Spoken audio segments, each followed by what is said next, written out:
ჩვენ ახლა ვიმყოფებით Daily ჯგუფის ჰოლდინგში შემავალ კომპანიების სათაო ოფისებთან. ახლა ასეთ გამოიყურება ოფისების მიმდებარე ტერიტორია. Daily ჯგუფი აერთიანებს რამდენიმე სავაჭრო მაღაზიას, ქსელურ მარკეტს, ეს არის სპარი, Daily, კალათა, მაგნიტი, იოლი.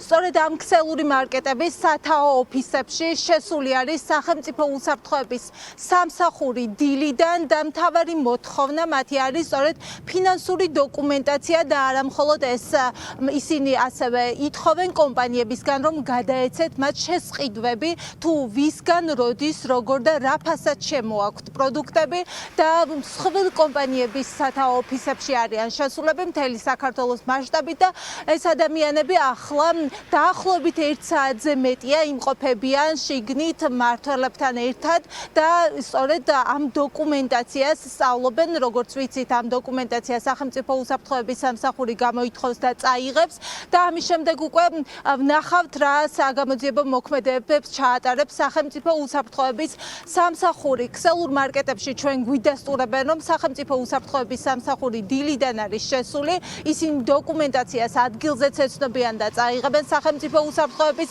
სამსახურში, თუმცა მათთვის დაგეგმილი არ იყო ნაწილი მათგანი ამბობს რომ მივიდნენ ადგილზე სახელმწიფო უსაფრთხოების სამსახური და ამის შემდეგ სწავლობენ დოკუმენტაციას თუ გუშინდელი შეხვედრიდან ამის ვარაუდის საფუძველი არ არსებობდა რადგან ირაკლი კობახიძე თავად ბიზნესმენებს ეუბნებოდა რომ კონსულტაციების შედეგად უნდა გარკვეულიყო რა ხდება და რატომ იზრდება ფასები პროდუქტებზე და დაგეგმილი იყო მეორე შეხვედრაც გუშინ ასე დატოვეს ბიზნესმენებმა მთავრობის ადმინისტრაციის შენობა რომ გაიმართებოდა უახლოეს მომავალში მეორე შეხვედრა, სადაც მათ შორის დოკუმენტაციაზე და მტკიცებულებებზე დაყრდნობით მიაწვდიდნენ ინფორმაციას ეგრეთ წოდებული ფასების კომისიას, სადაც ახსნიდნენ, როგორ ყიდულობენ რა ფასად, შემდეგ რა პროცედურები გადის, როგორ ხვდება პროდუქცია დაახლამდე და რატომ იწვევს ფასების ზრდას. გუშინ ხაზგასმით ამბობდა ირაკლი კობახიძე კიდევ ერთხელ იმეორებდა, რომ ფასები ორჯერ და სამჯერ არის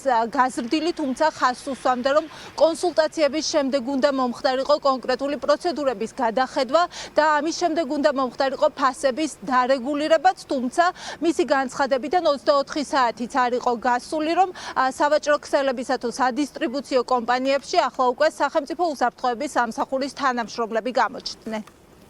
კი ბატონო, არიან ჩვენთან სახელმწიფო უსაფრთხოების სამსახურის წარმომადგენლები, თუმცა მუშა პროცესი ჩვეულებრივ მიმდინარეობს, არანაირი არაფერი ზედმეტი არ არის. თუ ამაზე დანარჩენი ზედმეტი კომენტარისგან თავს უყავთ, თუ რამე მნიშვნელოვანი იქნება მომავალში. ინტერესის საგანი მათი არის ფინანსური დოკუმენტაცია კომენტარისგან მეც ვერ გავაკეთებ. ამ შემთხვევაში თქვენთან სახელმწიფო უსაფრთხოება და არა ფინანსური, ხო? ნამდვილად. ქსელური მარკეტების გარდა სახელმწიფო უსაფრთხოების სამსახურის წარმომადგენლები შესულები არიან ასევე სადისტრიბუციო კომპანიების სათაო ოფისებში.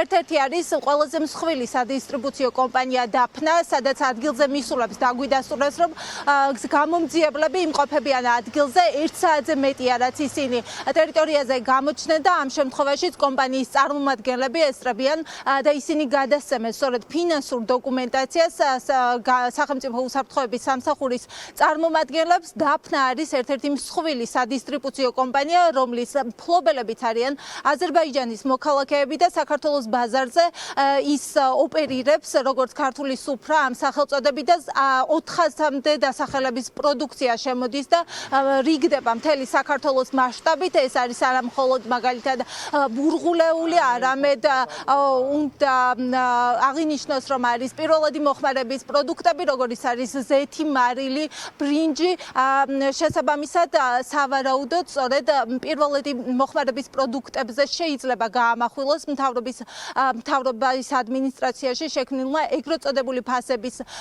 დამდგენმა კომისიამ აქცენტი გააკეთოს, თუ რატომ ძვირდება ამ პროდუქტებზე ფასები, ასეთი ვარაუდიც გამოითქვა.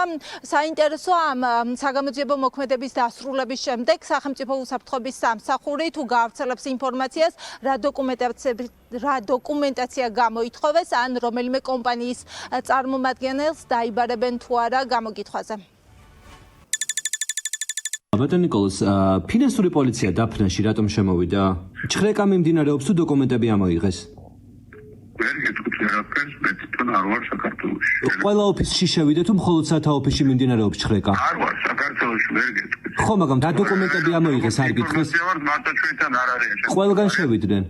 კი ბატონო, გავხსნით. შემოვიდნენ, არ არის პრობლემა. პირიქით შეიძლება უკეთესი იყოს. ისევ აქ რჩებიან თუ დატოვეს უკვე ტერიტორია? აქ არიან. და რას ამოწმებენ? რამდენი ხანია რაც აქ არიან? საათი, მაგრამ რას ამოწმებენ მე რა ვიცი. ადგილზე არის ხელმძღვანელობაც თუ სხვა თანამშრომლები არიან მხოლოდ? არა, ჩვენი ხელმძღვანელობა აქ არის, დირექცია ყველა აქ არის. და რამდენი ადამიანი მოვიდა ფინანსური პოლიციიდან? არ ვიცი, ორი მანქანა შევიდა და რაოდენობა. სხვები აღარ დამატებიან არა, ჯერჯერობით. დაცვის უფროსმა გაესაუბრა და შეუშვეს შიგნით მე დიახ. მთავრობის ადმინისტრაციაში გუშინ გამართული შეხვედრის შემდეგ ბიზნესმენთა დიდმა ნაწილმა თავი შეიკავა, ესაუბრა კობახიძესთან გამართულ შეხვედრაზე, სადაც მინისტრებთან ერთად მათი მოადგილეებით სახელმწიფო უსაფრთხოების სამსახურის ხელმძღვანელი, ასევე ესწრებოდა კონკურენციის სააგენტოს ხელმძღვანელიც, თუ რაზე ისაუბრეს, ბიზნესმენების დიდ ნაწილს არ უნდა და ამაზე საუბარი, ან რას ფიქრობენ, არსებობს თუ არა ეგრეთ წოდებული ხელოვნური გარიგება, კარტერული გარიგება, რასაც თავდაპირველად ამბობდა ირაკლი კობახიძე, რის გამოც ვარაუდს გამოთქვამდა, რომ ხელოვნურად იზრდებოდა ფასები, ამაზე ბიზნესმენებს არ უსაუბრიათ, მათი მოსაზრება გუშინდელი შეხვედრის შემდეგ ჩვენთვის უცნობია. საინტერესო ახლა განცხადებით თუ გამოეხმაურებიან, დამატებით გავიგებთ მათ პოზიციას, რადგან გუშინდელი შეხვედრის შემდეგ რიტეილ ასოციაციის აღმასრულებელმა დირექტორმა განაცხადა, რომ მზაობა იყო თანამშრომლობის, რომ ისინი ყველა საჭირო დოკუმენტაციას წარუდგენდნენ ფასების კომისიას და ამბობდა, რომ რამდენიმე დღეში კიდევ ერთხელ უნდა მისულიყვნენ მთავრობის ადმინისტრაციაში და ეს დოკუმენტაცია დამატებით ინფორმაციასთან ერთად მიეწოდებინათ კომისიის წევრებისთვის.